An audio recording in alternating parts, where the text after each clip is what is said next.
everybody. Welcome to the Logan Power Show. It's me, your host, Calvin Logan, and I want to talk about people who have a dream, people who don't allow age to define their dream. I want to talk about a young lady who knows how to rise above the occasion. She is a nationwide global icon. Hey, you can get her products. She has her own website. She's the one and only Miss Gabby Goodwin. How you doing? I'm good. How are you? Good. Glad to have you here. And she is 14 in the 8th grade. So let's talk about you and your company. The Confidence of Gabby Goodwin. You're the CEO. So how does it feel to be the boss? I mean, it does feel pretty good being the CEO of a business. I mean, I started when I was 7. And so being able to grow up and not just by myself, but also with a business is really cool to have that and to inspire people through my business and through my products. Absolutely. Now, for instance, when looking through yourself, you patented the Double-Face Double-Snap Barrette to save family time, money, and frustration. So tell me what came about making this great invention, and now it's patented. You know, hey, people buying your stuff, you're saving time. Cause understand, I got a daughter myself. She's the same age as you. We understand as parents, we got to make things get a little snappy. So how did that come about? How the bows started or how we thought of them, I mean, you probably understand because you're a parent as well. As you said, you know, I would have my mom spend about 15, 20 minutes do my hair in the mornings, and then she would drop me off at school and then pick me up to find that half of my bows were gone, and then my hair was a complete mess because I was, you know, running around at the playground and things like that. And she was spending lots of time, lots of money on these barrettes every, you know, week or so. And one day she actually went on Twitter to rant about how my bows didn't stay in my hair. And after her and many other moms were talking about how terrible these barrettes were, our pastor jumped into the conversation and he said, it sounds like a market you need to break into. And I was about 5 at the time, and my mom told me, or she didn't try to tell me, but she was frustrated about how these barrettes weren't working. And one day it just came out of her mouth like, we probably should make a barrette. And I was like, oh, we should make a barrette. So I, at 5 years old, you know, peppy, really hyped, really optimistic, would nag my mom every single day about these barrettes. Like, Mommy, when are my bows gonna come? We gotta make my bows. We will be grocery shopping, and I'll be like, Mom, are my bows gonna be sold in the store? And so I was super excited to start, or at least think of a product. I didn't really know what entrepreneurship was, but I did know that I wanted to inspire people, and I saw this as a way to do that. And 2 years of, you know, working and trying to figure out how these barrettes didn't work and how we could make them better, we started in 2014 in February, so it's coming up. Our anniversary is coming up. But in 2014, when I was 7, and we've been in business for almost 7 years. Got it. Now, for you, being an entrepreneur at 7, you know, life changes. You know, you are now, even though you're 7, and you know you're going through some of those challenges. First grader. First grader is not a first grader. You're a different type of first grader. You're a first grader entrepreneur. So when we talk about math and they say, what's 4 plus 4? You're like, hey, I got that down. I got the 8. I can tell you how it's going. Right. Like the book is different. You're telling me the book, I'm going to tell you life. So has being an entrepreneur changed your concept of education when you think about growing up from first grade to 8th grade, and now you're an entrepreneur, you do it for 7 years. Has it changed your mindset when it comes to education for your personal experience? It definitely does. I mean, I do take stuff that I learned, especially like, you know, math with financial stuff, or English with speaking or blogging or anything like that. I definitely take that into consideration and really try to learn, because it's really easy to interchange the two things, entrepreneurship and school. You just have to find out where it is. You know, there's clubs that may introduce you to entrepreneurship classes. So it's not just also school education as well. There's also many other different books that you can read, courses. I started going to business courses at, age 8 with the room in a room full of, adults that were much older than me. So it was definitely essential for me because we didn't know what entrepreneurship was. We're first and second generation entrepreneurs. My mom was the first generation. I'm the second generation. So we really didn't know what we were going to do. We didn't have people that we could talk to at first to help us out. So we really had to turn to education to figure out what we could do and how to make our business better. Absolutely. Now, you sure you're 14? I am. I got to check your birth certificate because you can tell that you really took in your articulation. It's not like a normal 14-year-old. I know that, entrepreneurship is something different. You're going to learn. You remind me of my daughter. She's an entrepreneur herself, so I understand it takes a while, but it takes a lot of backing.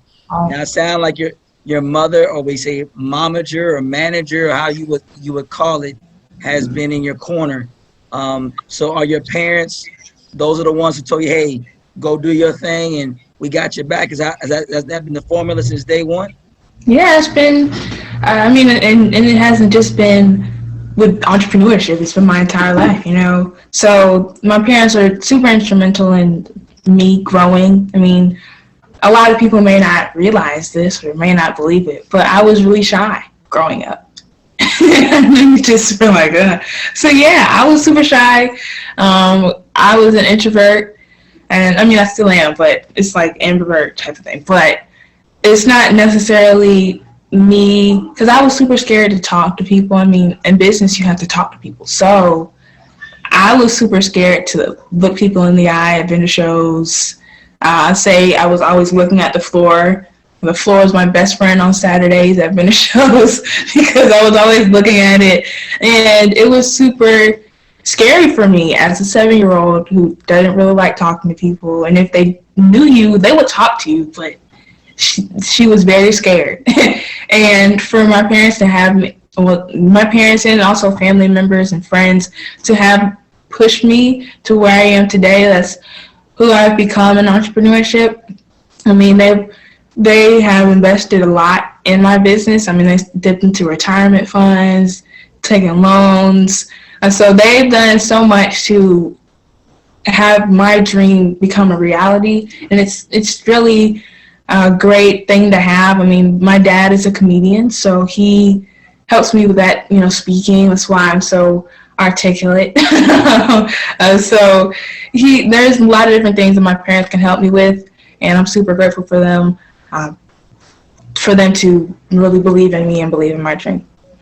Well, definitely want to give a shout out to Mr. and Mrs. Goodwin for raising a princess that I believe when she has her kingdom will be able to bring other young people involved. So definitely, I would love to interview your dad and your mom just to talk about some of those things that parents go through. Sometimes your child can be one of your greatest assets, and for them going all in, and now it's really benefited. Now, can you ever envision yourself 7 years ago, from 7 years to now, you're a household name? How does that feel for you? It feels great because I dreamed a lot when I was starting. So I was like, oh, we're going to make this much money and be in these stores. And as I've grown, it's been a lot of work, but we've been able to hit some of those goals that I wanted to hit. So it's definitely it's really cool to see myself 7 years from now, go from this shy, timid girl who dreamed a lot to this 14-year-old girl who is confident in herself, confident in speaking, and is achieving some of those goals. So it's really cool, and I'm super honored to be in the position that I am, to have my goals and to achieve some of them. We still have a ways to go, but I'm super grateful for all the things that I've had. I got it. Well, you have some goals you've accomplished. So the number 7 means completion, biblical term. So let's forecast these next 7 years. 7 years from now will be 2028. Oh my goodness. You'll be 21. So you Yes. begin, quote unquote, technically above and beyond an adult. So where do you want your company to go? Where do you see the CEO, the envision 7 years from now? What do you want to see happen from you? I want to see, more growth, definitely in business. I mean, we've been able to double and triple sales, which is definitely great. But every entrepreneur wants to get to that 7-figure, 8-figure mark. So I mean, that is definitely a goal of ours for the next few years. But just to keep inspiring people. I mean, everybody grows up each day. There's babies that are born each day, and they want to grow up and be confident in themselves, or they need to grow up and be confident in themselves. And that's how our business operates. That's what we want to do in our business. So it's not just about, the revenue or the money or the sales that we make, but it's more about being able to have more girls be confident in themselves, in their hair, their skin, especially Black girls, and having them grow up in this next generation to be able to be confident in themselves is definitely one of the biggest goals that we want to have in our business. But definitely being able to expand more. It doesn't mean products, but maybe other services or other things that we can do in our area to, volunteer or give back. But that is definitely some of the biggest things that we want to do in the next few years. You're spot on. Now, you hit the nail on the head. You talk about something that's very important, African American girls. You talk about the vision. 2021 has been huge. First African American vice president, youngest ever to speak on a poetry is Amanda Gormain, speaking at the actual inauguration, 22 years old, another African American young female. Females now are being more respected than ever. So since you are what we call the Joshua generation like myself, and we're busting through, and you mentioned the girls, you did a book as well, the children's book, Gabby Invents the Perfect Hair Bow. So you're dabbling into a book. So our books and the bows going to be your actual, I'm switching from here to there, back and forth. That's going to be the vision for you moving forward. Not necessarily the book. It's actually not written about me. It was not written by me. It was written about me. So I was chosen out of 4 entrepreneurs out of the country to have a book written about them from a specific organization, nonprofit. So they were able to write that book about me, which is definitely, I'm super honored to have that. I guess more so it is our hair products that we have. We have the bows. They work. That's what people know us for. But when you look at, the business side of things, it's not that good of a business model because people buy it one time but never have to buy it again because they never lose it. So if we had to increase revenue or increase profit, we would have to create something that people could continuously buy. So that is how we came up with our hair products. We also had many customers who were talking about or emailing us or direct messaging us. We have problems with detangling. We have problems with retaining moisture in my daughter's hair, or my daughter's hair is creating buildup because of the bad products we put on her scalp or anything like that. So through that, we were able to come up with hair products, which we released 2019 in April. But we've been able to increase sales because of that. So it's more getting people to know. Also, we switched the name from GaBBY Bows to Confidence. So just having people know that we're not just bows anymore. We're not just called GaBBY Bows. We're also Confidence with many other different products beside the bows. So that's definitely also another goal of ours, to be able to expand or let people know that we expanded through our business. Absolutely. I can see y'all being the next first African American like Paul Mitchell, but even greater than that, because due to the fact is we know the hair industry, you're talking about for African, as women in general, it's about $3 billion almost yearly actual residual income coming in. It's a very competitive but very lucrative market. So think about 10% of that is $300 million. $300 million ain't bad for a 14-year-old. I know your mom and daddy be doing cartwheels in the house, and your dad had plenty of comedy skits to talk about. Yeah, I remember I was doing this.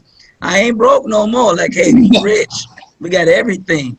So what will it take for people who look like you to step out in faith just like you did? Because a lot of times you don't hear about stories like yourself all the time. They're very, it's there, but it's not like the momentum sort of stagnates at times. It's not like, hey, I got another girl, another Goodwin that's there.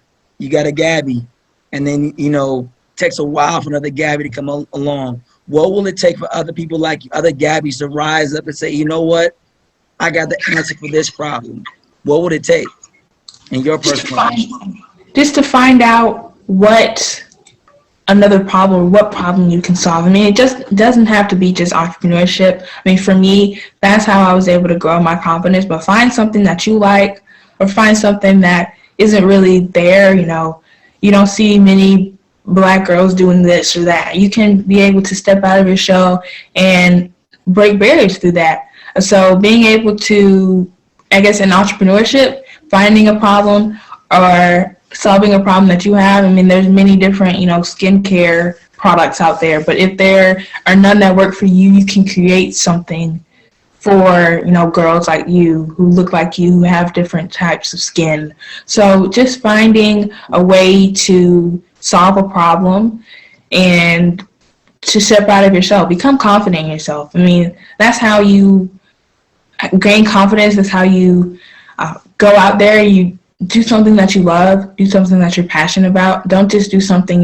for the money or the views or anything like that. Do something you're actually passionate about, and you will gain confidence through that. I mean, it doesn't have to be entrepreneurship. It can be playing an instrument. It could be doing a sport or any other activity that you may do.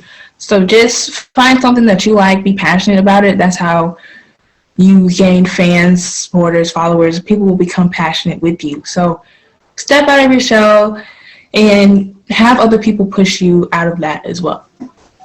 Okay. Well, final thought. I'm going to let the floor be yours. Let's speak to our youth of today. You hear education like virtual. My daughter does virtual like yourself. It's the vision, the dreams are not as easy as people make it sound. Getting people engaged is not as easy as it make it sound. Like, hey, virtual, I'm cool. Sometimes people get bored and be like, hey, I'm tuned out, or I don't have something on the side that's motivating me to come into school and to make it that education is important, or they're not seeing the importance of becoming an entrepreneur at a younger age. It's not all about 9 to 5, it's about going for your vision. So I want you to speak to somebody right now who's watching, who may not have the hope, and you speak to that young person. The floor is yours. Yeah, I would say to anybody to just believe in yourself. I mean, I've grown in my confidence and my passion for things because I was able to believe in myself. I mean, a lot of people may be like, oh, I believe in you, but you can't believe in yourself.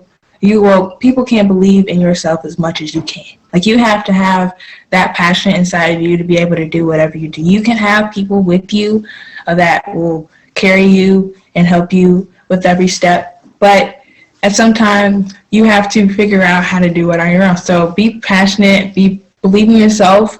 I mean, and a lot of people may be down or lose hope because they've heard so many no's or they've been rejected a lot.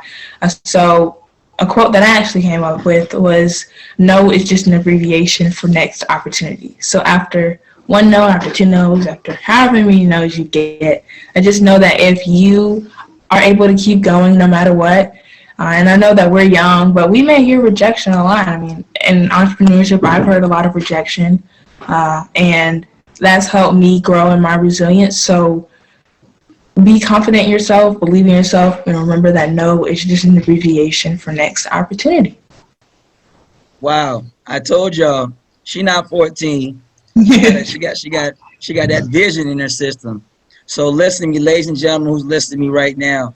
Hey, you can have 1,000 no's. Takes that one yes. That one yes that will change your whole Yeah. entire life. Keep your faith. 2 Corinthians 5, verse 7, for we walk by faith, not by sight. Understand this. God will build your faith.